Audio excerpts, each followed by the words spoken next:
Okay, here's the sphenoid. First we're going to start with the lesser wing, which is this top part up here. Did you take your stick?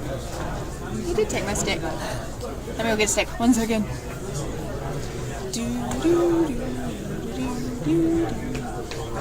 Third stick's the charm, right?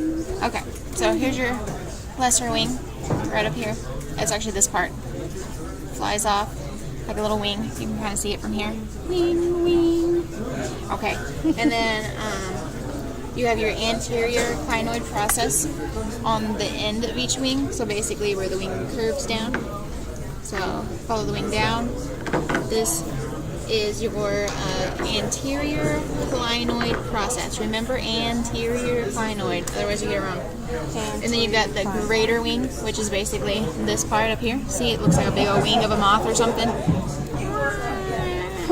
Okay. So anyways, greater wing where? Greater wing is here.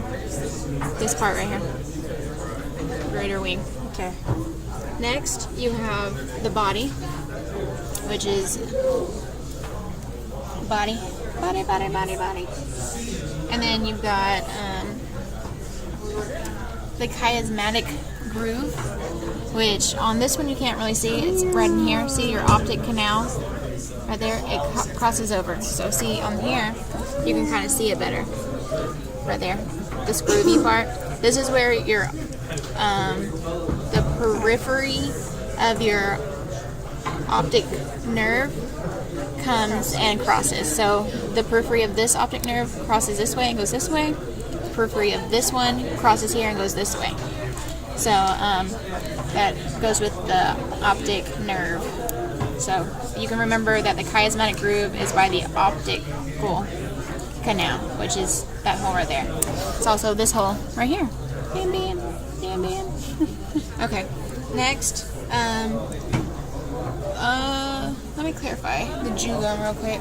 I think it's right here, but sorry guys, trying to give you correct information.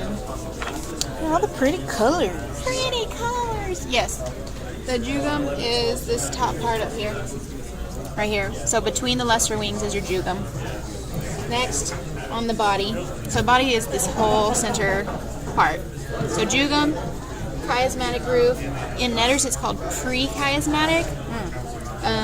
And then you have the groove for the internal carotid artery, which is this groove on the side here. You can actually see it really well on the endobasicranium. So it comes down right here. It goes down. This is the foramen rotundum, and right here is the carotid canal. So your carotid goes across like that. Okay? Next, we have the pterygoid process. Let me show them a spelling of that. It's, yeah. Oh, it wasn't. Right. You had it. Right here. Pterygoid process. There you go. It's a silent P. Silent P. Alright. So, and that's on this part. So you turn the skull upside down, and these are your pterygoid process. It's this part. It's basically the legs of the flying creature of doom. Okay. So, and you've got plates. It's basically where the pterygoid process is kind of like a bifid spinous process almost, how it's got two parts. So you've got your lateral, obviously on the lateral side, and then you've got your medial pterygoid plate. Then you have your sella turcica, which means Turkish saddle. It's easier to see the whole thing in here. So basically, this part is your saddle. You got your saddle. This is where the pituitary gland sits. You have the hypophyseal fossa, which is the actual seat right here. So this little part right there sits there. You have the tuberculum sellae, which is the front of the saddle. So this part right here. Same as chiasmatic groove? Well, it's kind of like this part, this whole front part.